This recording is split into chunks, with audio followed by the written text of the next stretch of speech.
Good afternoon. Assalamu alaikum. Assalamu alaikum. Niha. Namaste. Sat Sri Akal, dear friends. Weather is still hot in Kohat, and need for my radio video response was uh, felt because feedback of previous videos uh, that reflects tremendous impact on the world and on Pakistan as well.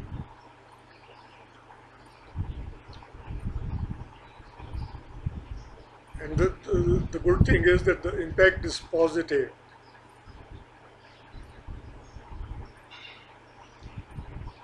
I had started all that because an elder was a source of inspiration.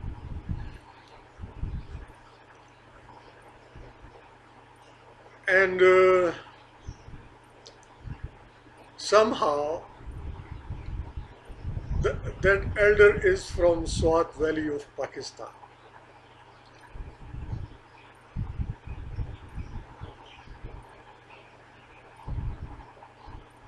And from the same valley, a university fellow of mine, he came up with the idea that I must keep shut. So let me uh, explain all that. I by myself, I was trying to educate myself and my fellow humans since long. And because my field is politics, my master's is in international politics, and Anfil is in international politics. So I assure my those friends whom are unable to get me because of their background in natural sciences that tremendous impact has been witnessed around the world of my previous video lectures or talks, whatsoever you can. Usually I used to write down the whole thing when I was consulted by different people, readers mostly. I do have more than 300,000 readers on my uh, blog. And most of the readers are from United States of America. Then on second number, I do have readers from Pakistan. So I mostly concentrate on the topics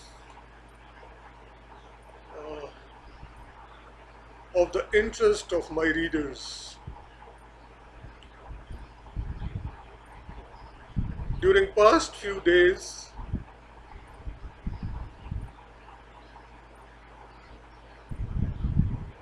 it was my feeling that I have to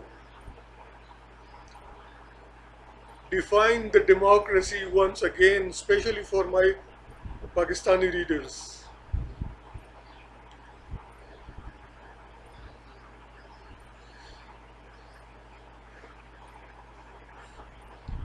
Well, normally, democracy is being defined as a system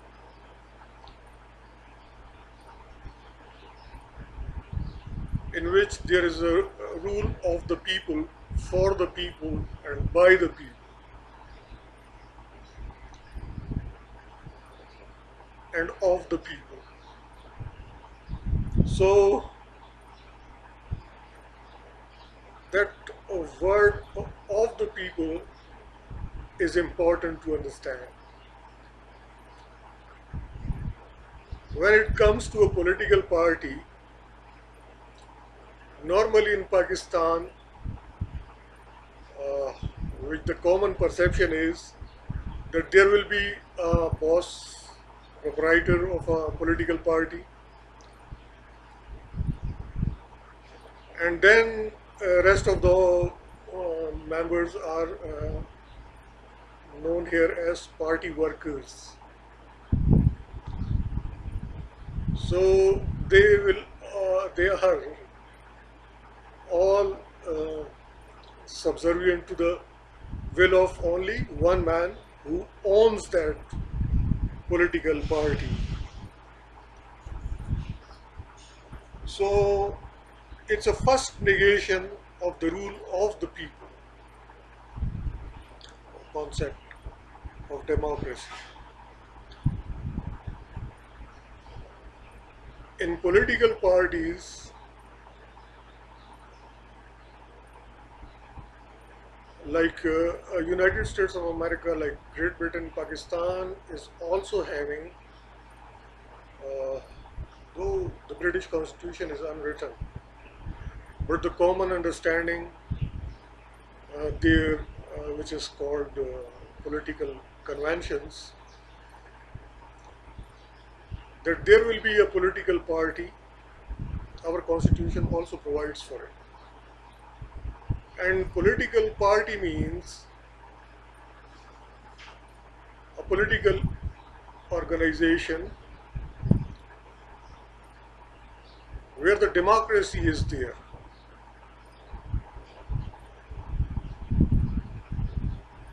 Where there will be members, enrolled members of a political party, they will vote within the party, elections, and then finally they will promote that rule of the people if they are being elected by the people at national level. Once they are in power, then they will promote the rule of the people in the country too.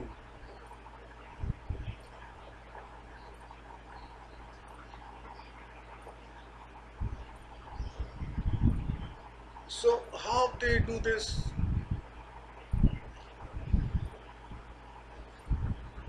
The party program during election campaign, when it's being presented before the people, and when the program of a party A, for example, gets approval of the masses through ballots, through majority vote, then that party and its program is having a popular backing of the people of the country.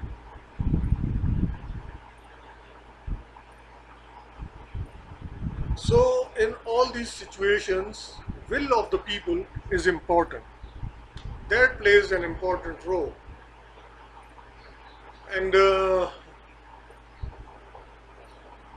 all dictatorial methods of farming organization, that can be anything, that can be mafia, that can be anything but a political party, where there is no registered members. Workers are not, nobody can be considered as a worker in a truly democratic political institution.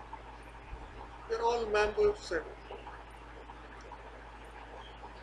they do express their will often through ballot uh, within the party elections, and in general elections, of course, they also vote for their own party if they agree with its program.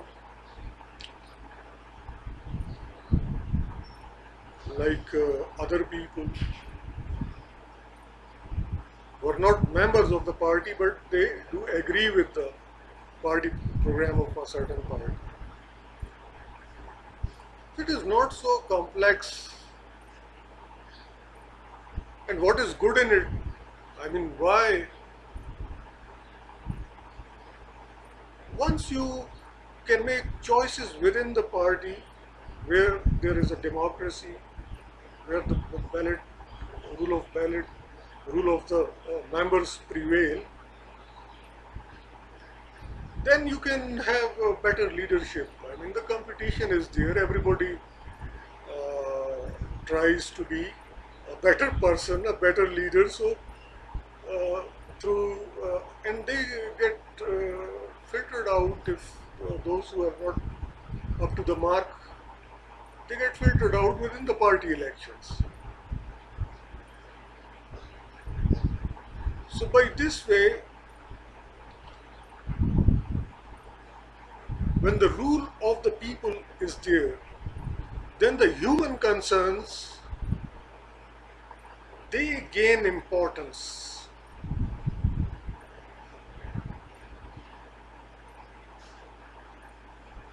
Say for example, if we are having truly democratic political organizations within India and Pakistan, then problem of Kashmir is no more a problem. That will be resolved swiftly.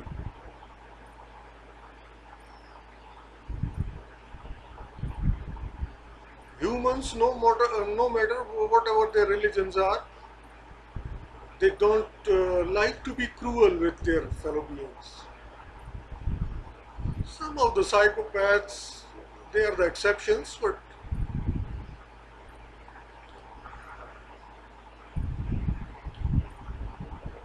when such a large number of people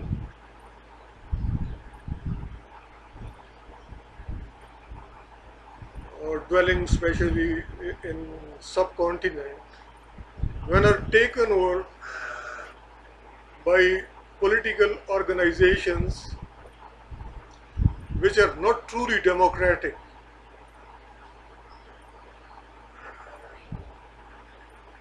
and from the last 70 years, there is no evolution. There is no evolutionary change within the political parties,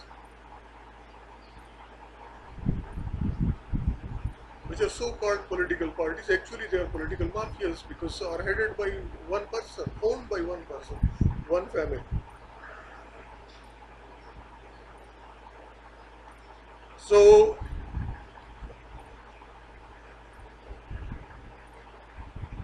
in Shimla Agreement, though it was decided that Pakistan and India will settle all its disputes uh, through bilateral means.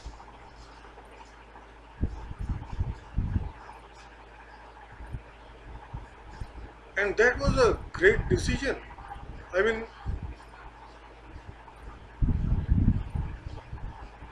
people when due to third party involvement, uh, sometimes there is a chance that if third party interest is not being served, then the solution become remote possibility. So through bilateral means, when two countries are negotiating settlement, and they can reach to uh, the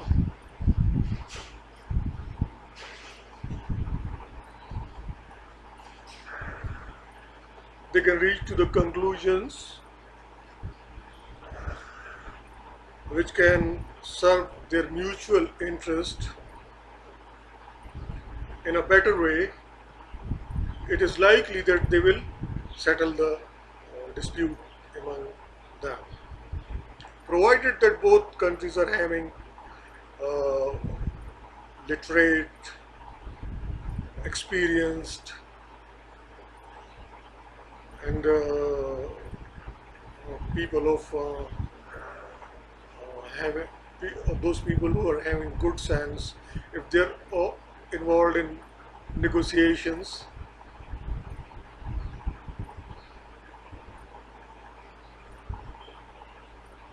they can reach to a conclusion.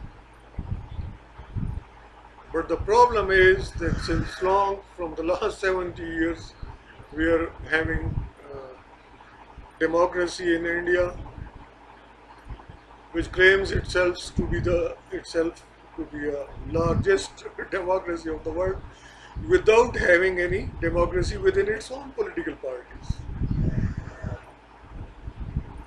And Pakistan, obviously, because of its geostrategic location and because of its historic legacy, was often victim of aggression. So the martial laws were there most of the times. But now we are having understanding, and democracy is prevailing since long in Pakistan now. So what I'm trying to communicate is that if we are having truly democratic political parties uh, within both India and Pakistan, and if there is really rule of the people, then human concerns will be higher on their agenda, and their solution will be their priority. But if it is other way around, then it will be really difficult, as it is, to find a solution of a Kashmir issue, or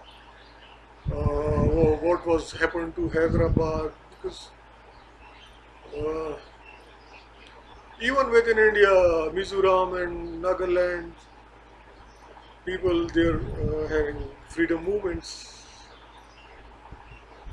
Those two issues are different, but with Pakistan, Hyderabad and Kashmir,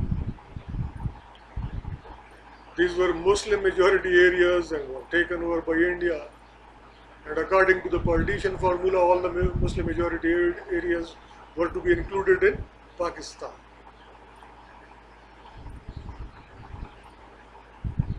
All these issues will be resolved when the human concerns will be a top priority of the leaderships and political organizations of subcontinent. There is no other way. And the second important point is the politicians, both in India and Pakistan, not in India very often, but in Pakistan, they say that state institutions are beyond their control.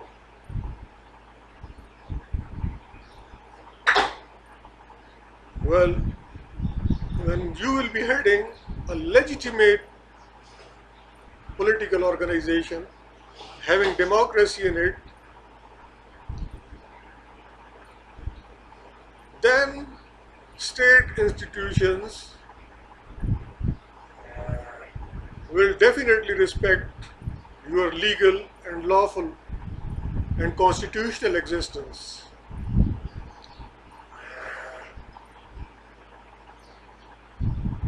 And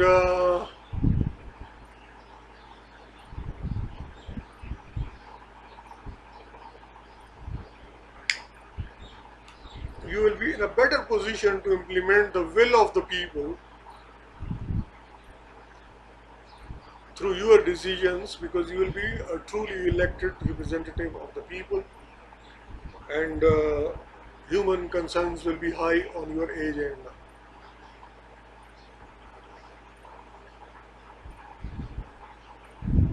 So these are few facts, these are few realities which are prevailing there in the first world. and we can go and observe there too.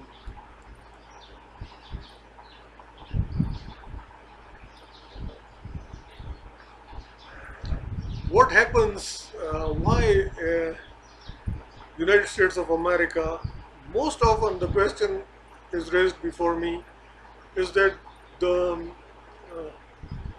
in third world, in developing world, countries are being disintegrated, everything has been destroyed, and everything is in shambles here.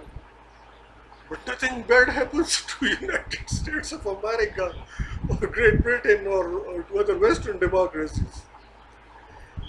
And those who are against or those who are waging jihad against America and Western democracies, they often curse and say bad things about and express bad wishes. And I laugh before them that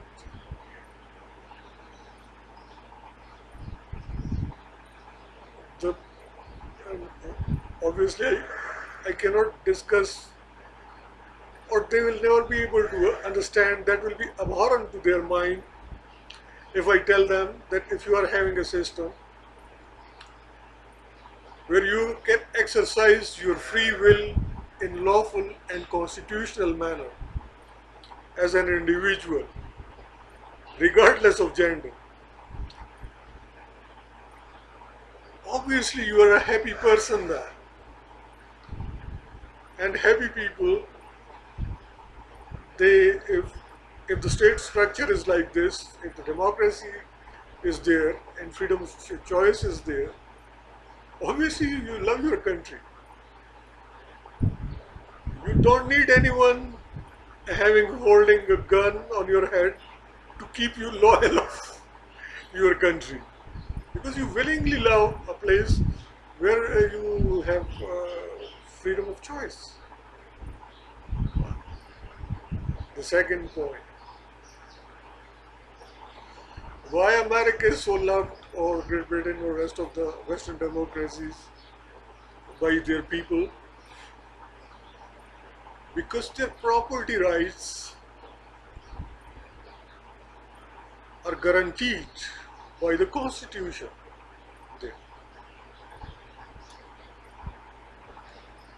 They've got a right of life there.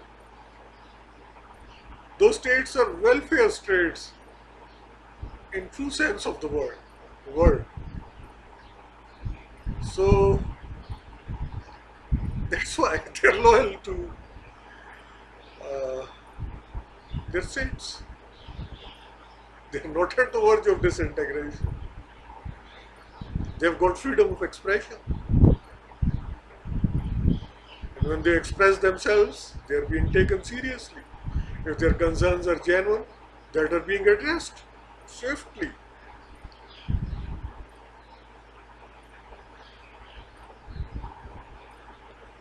And most of these democracies, except Great Britain, which is a Christian state, but for all practical purposes, it's a secular state. Now we are having a Muslim mayor of London there. That is the magic of democracy, you know. Well, there are certain requirements for it. For democracy, you need a large middle class and a high literacy ratio. Because when the people are supposed to to rule themselves, obviously if they are educated, they will be in a better position to do that.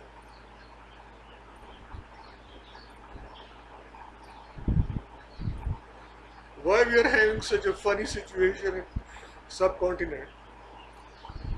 Because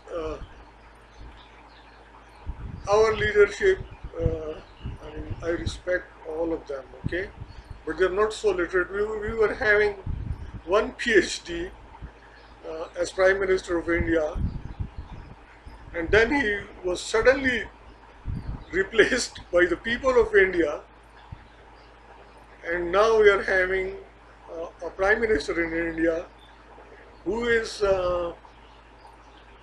not that educated and who is more uh, pro-religion and highly rather extremist in his views regarding religion. Uh, he's a he's heading a party which is responsible for the murder of Mahatma Gandhi. Their founding father was killed by RSS, which is a Hindu extremist organization, which is part of BJP.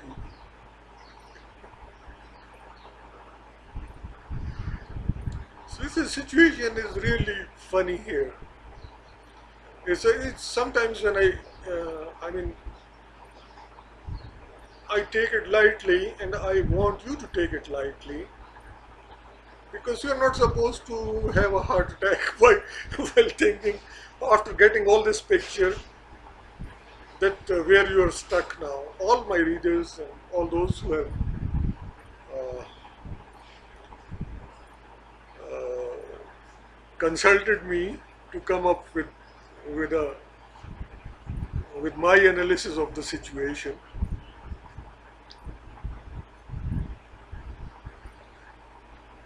And I am a realist, and as a journalist, my training is like this, that our chief editor of a US website, um, Madam Rachel,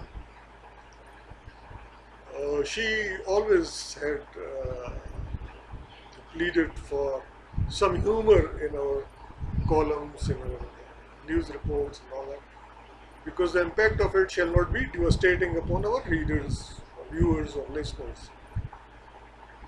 So we can change this situation with a collective effort. But firstly, we have to understand the dynamics, internal dynamics, and in a light way, because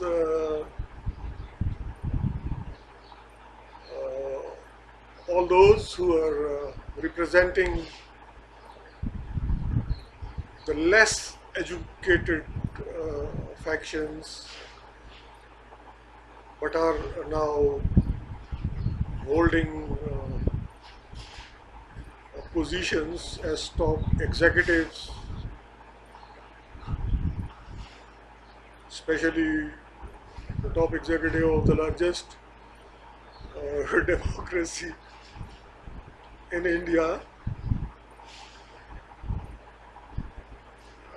belongs to a political party which has killed the founder of India, Mahatma Gandhi.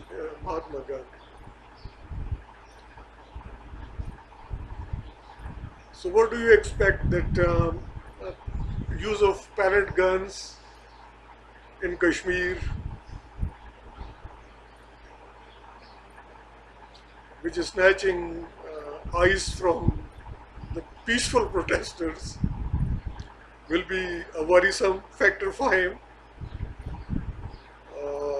Probably with his recommendation, for next 2 months, media sources have informed me that the pellet guns will be in use of security forces there in Kashmir.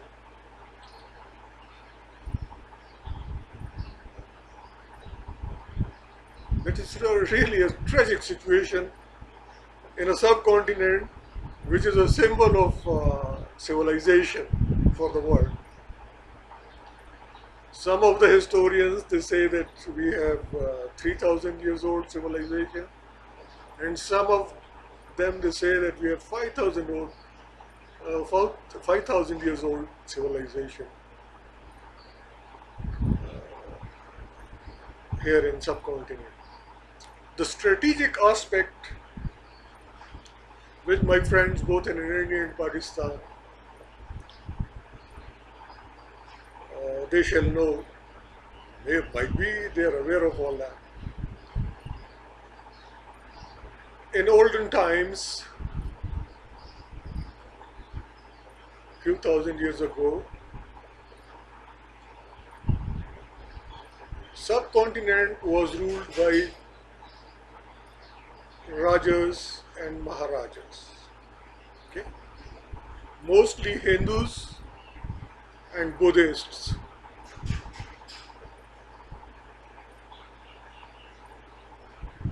And for petty concerns, they used to fight with each other.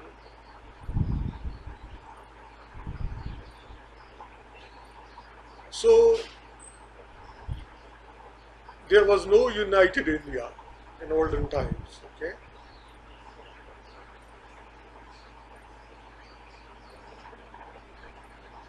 for a few years, by some Hindu rulers, that was being united, but then again in fights among princes, princesses and princes, and the fight for power among them, because the irony was that we were not having a rule of rule of primogeniture as we are having that in Great Britain, of transfer of power from king to his eldest son or daughter.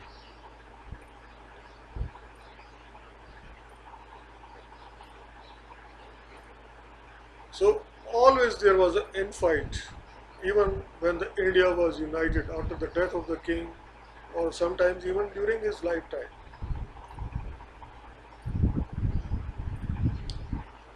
So from Khyber Pass, the invaders from Afghanistan, from Central Asia, from Iran, they were taking advantage of this situation. And of course, from Karachi port, which was Dibul,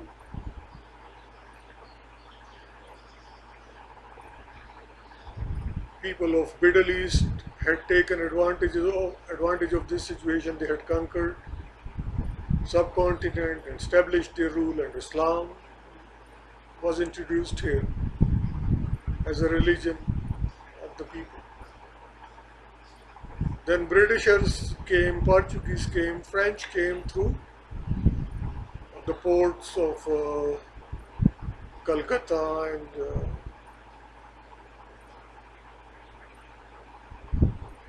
known as Calicut in those days, in olden times. They have captured the whole India. So foreign rule was established all over India because of the internal weaknesses, because we were not having a proper system of transfer of power during kingships. Internal fights were there. Then somehow the Second World War came. The British colonial masters, they were compelled to leave subcontinent because of economic reasons, and besides because of their educational initiatives. The awareness was spread within the masses of subcontinent, and they wanted to have a self-rule. And Britishers, they do believe in freedom of choice of the people. So they had left the subcontinent, they went back, and because of the communal differences and infights, the subcontinent was divided into two countries. Pakistan became a country of Muslims of India, who were not being tolerated by Hindu majority, as historians they wrote. I mean, sometimes people they say that history is a bundle of lies. Because of human biases, you cannot trust anyone. I mean, while collecting data and all that. I personally believe in empirical approach, but obviously you cannot go back into history by yourself. So you have to rely upon data there in history books of events and of occurrences. So some bad things were happening there. That's why subcontinent was divided, and this problem of India, the problem of Kashmir, which was a Muslim majority area but was occupied by India forcefully, and Hyderabad was also a Muslim majority area, and in accordance with the partition rule, uh, that Muslim majority areas will be part of Pakistan and Hindu majority areas will be part of India. Upon that formula, the agreement of British colonial masters and Muslim leadership and Indian leadership, Hindu leadership was there. But that principle, that formula was violated by India. So afterwards, again, uh, we had two major wars over Kashmir, number of proxy wars, and I mean all that infight is there, which was there in olden times, and which had led that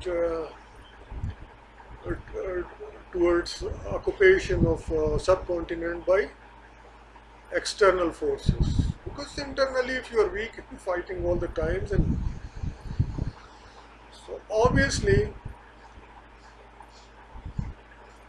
we both Hindu and Muslims friends, we do agree on this point. A friend of mine, a Hindu friend of mine, living in London, he often says that, yeah, I can't repeat all the words which he had said because since long uh, that dialogues of him are there in my memory. But the crux of his dialogues is that we had destroyed all our resources of subcontinent in wars. And now our people are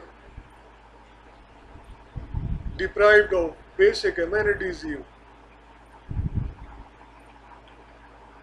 clean drinking water, infrastructure, roads, bridges, railroads,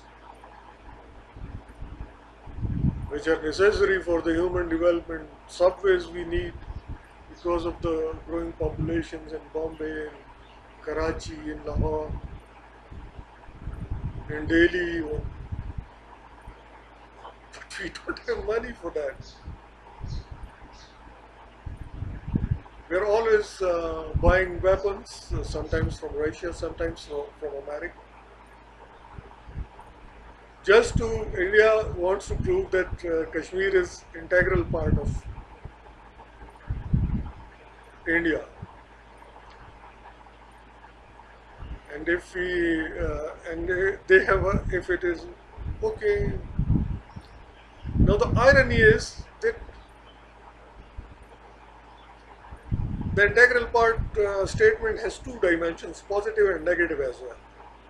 The positive is that Kashmir is very dear to Indians. That's why they call it integral part of India.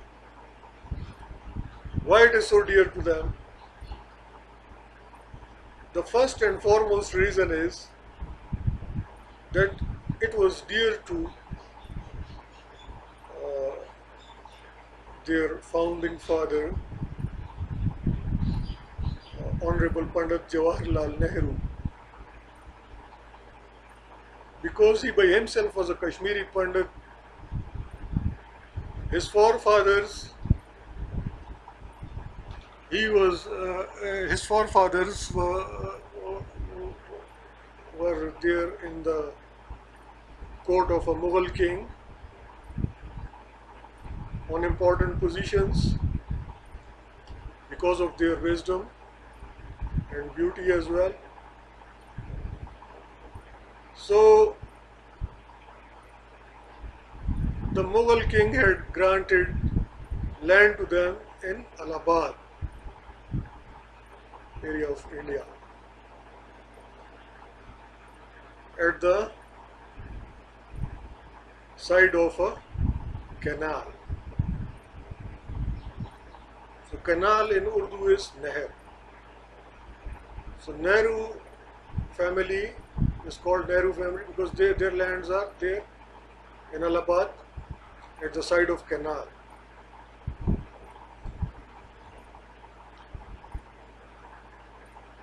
Actually, the family was from Kashmir, and in subcontinent during British rule, the family has become top political entity in India. So their love for Kashmir,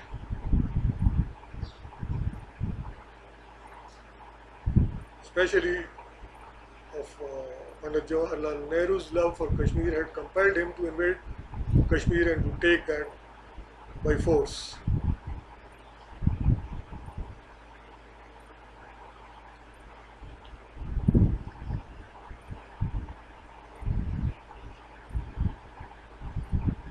It is not me who is saying all this.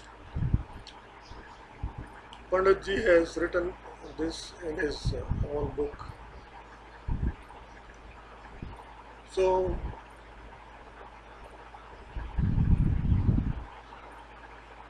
these are the realities. But it seems that the concept of love is not very clear in our continent. Okay, out of love you say that Kashmir is an integral part of India. Okay? Then how can you think of hitting its beautiful people with pellet guns? No matter whatever their religion is, actually they are from the family of founding father, your founding father, Pandit Jawaharlal Nehru.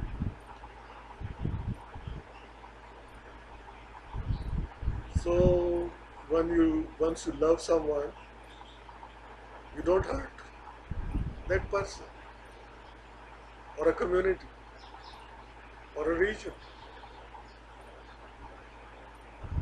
So there are many things which we have to learn from each other. Just claiming to be very kind is something else, and to be practically kind, that needs a lot of courage and especially clear concept about kindness, what actually the kindness is.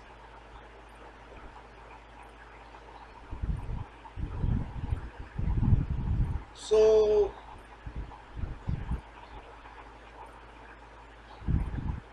the negative aspect of integral part statement of Indians is that they want Kashmir by hook or by crook.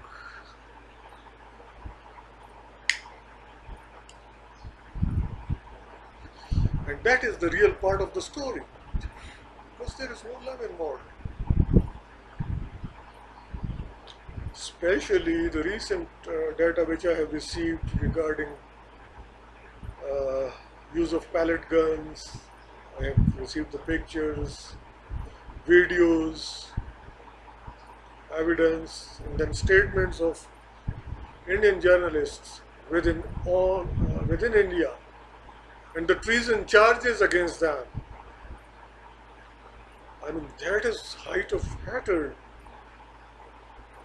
which some people are having against people of Kashmir. That, that is not very human. That shall not be there. We are very civilized people, as we claim. We should act in a very civilized manner. When we come to the negative interpretation of the integral part statement, then you see, my dear Indian friends, when you do this, when you become so much cruel to a people living in a disputed area, then international community has a right to take police action against you.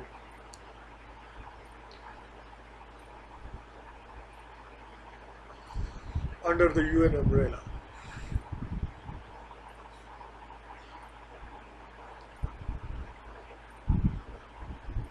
And now the world is taking this whole thing seriously.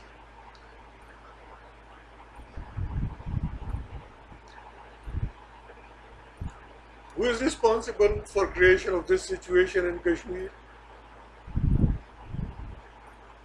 The semi-literate,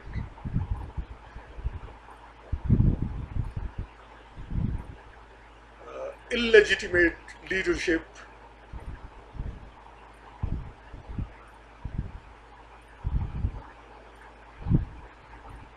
I hope all of you are having that definition of legitimacy in your mind, that you are a leader when you are properly elected by your own party fellows first.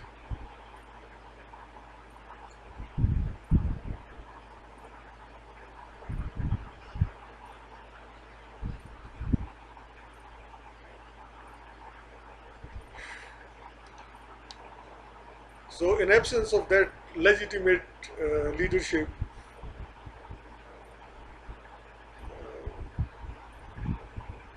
human concerns are low, and the police action seems to be really eminent, and that's why I was saying politely to the Indian government that they shall pull out their forces from Kashmir, because the more atrocities which they will do, the more chances of police action from international community are bright there.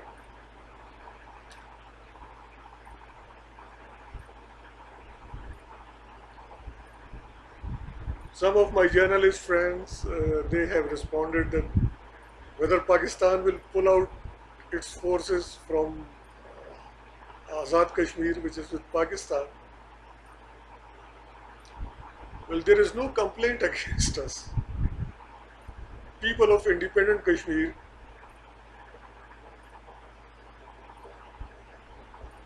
they are living in an environment of freedom. They are happy with Pakistan. And obviously, they are being protected by our armed forces.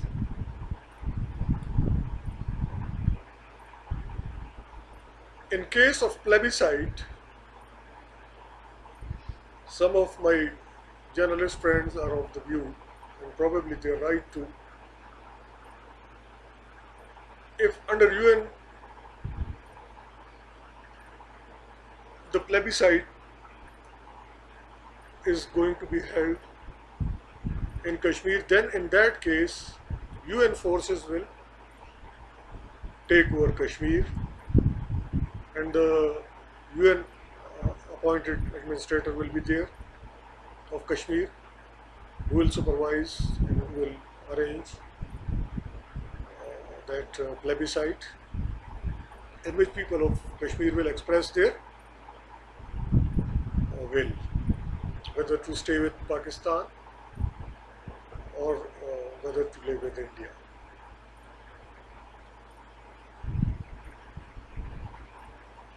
the chances are that they will be, because it's a Muslim majority area, they will definitely opt for Pakistan, and they are being mistreated by Indian rulers, so definitely they will opt for Pakistan.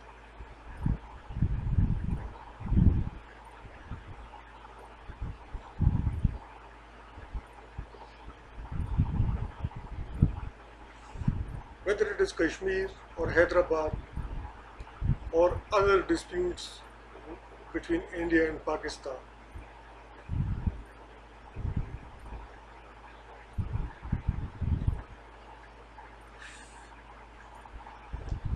they can be resolved through bilateral means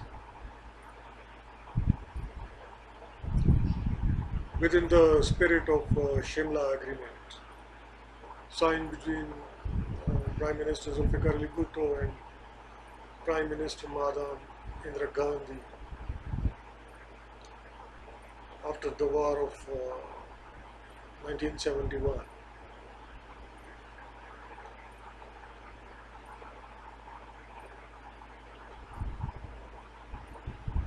Now it's a matter of choice.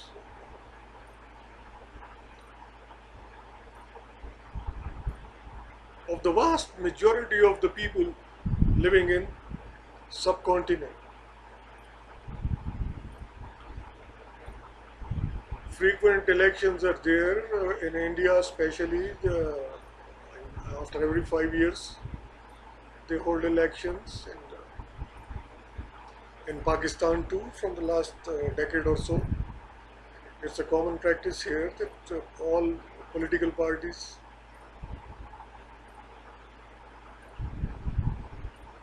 they establish their rule after elections here.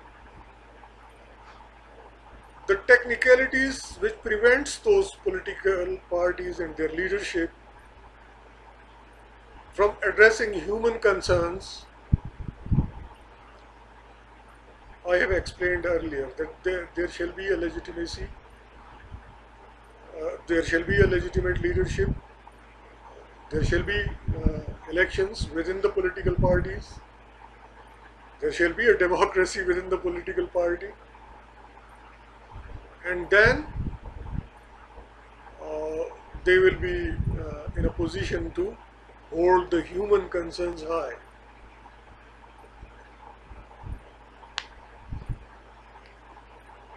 In Pakistan, our security agencies, they did something really great.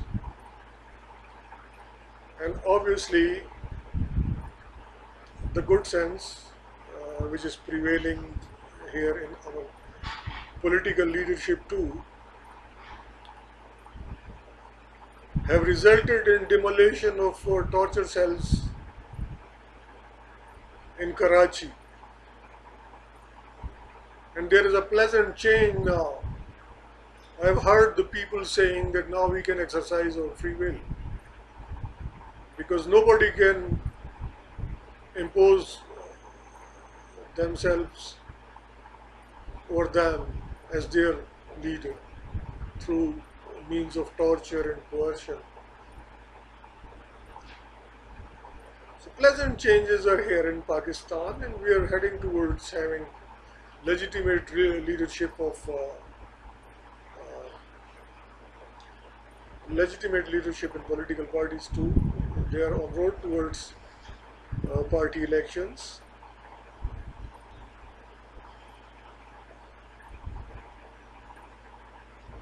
So it is all matter of your concepts. If it is clear what democracy is, what humans are, what their concerns are,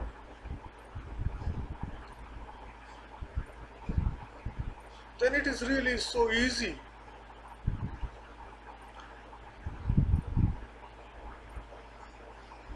to have better options, to have better choices. You don't need a political movement. You don't need revolutionary means.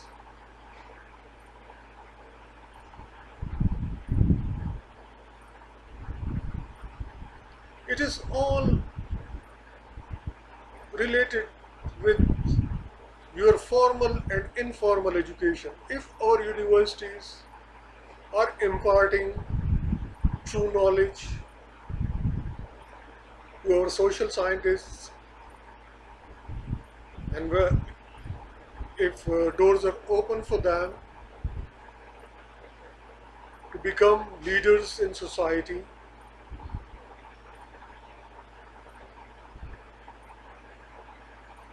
if there is no mafia, political mafia, which is closing the door for everybody and which is asking every sane person to keep shut,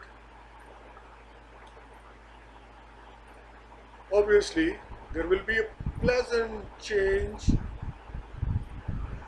through peaceful means.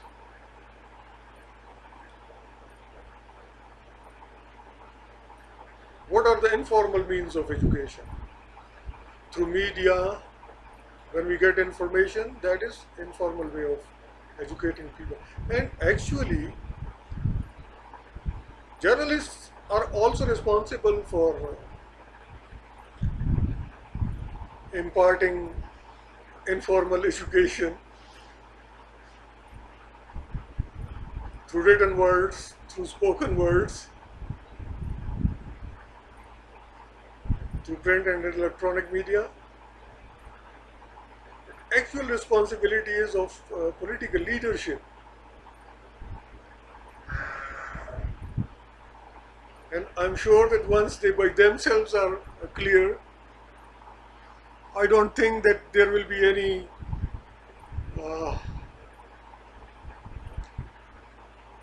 repetition of history,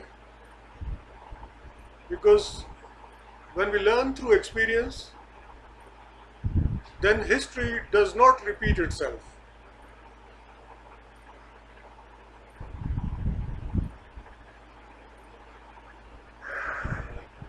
And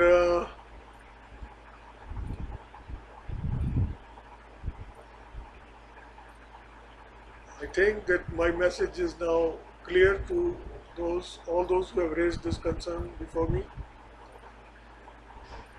and to the rest of the people in subcontinent,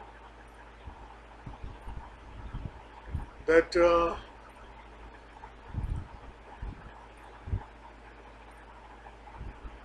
history tells us that this subcontinent was taken over by external powers because of the infights inside the subcontinent.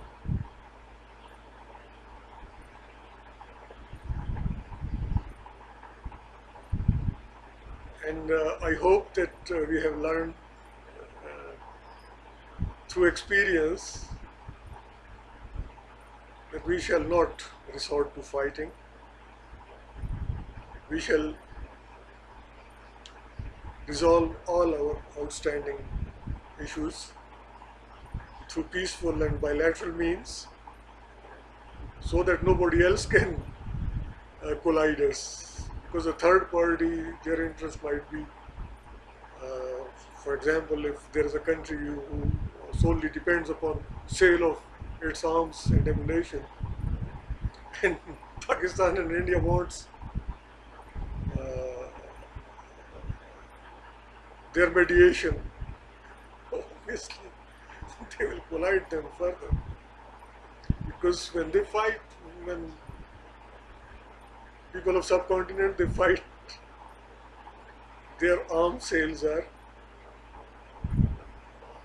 become beneficial for them, because both Pakistan and India, then they buy arms from them, and thus spends everything, almost everything, on arms deals, and nothing is being left then for social welfare, and people in result are gradually getting fed up of this situation at mass scale in subcontinent. because of the advent of internet. Now in the remotest part of India, people, they see what the truth and what the reality is, and the why people are so prosperous and happy in the West, and why they love their countries. So in simple words, you cannot befool the people of India and Pakistan in the name of religion, in the name of India, or in the name of Pakistan. I mean, nationalism is also no more workable here for exploitation purposes, because they have seen the reality. People, they love their countries when they get their rights there, when their lives, their properties are being protected there, when their honor is being protected there, when they have a freedom of movement there, when they have civil and economic liberties, then they really love their country. I hope my friends have got positive response from me. I love all of you. I wish all the best to all of you.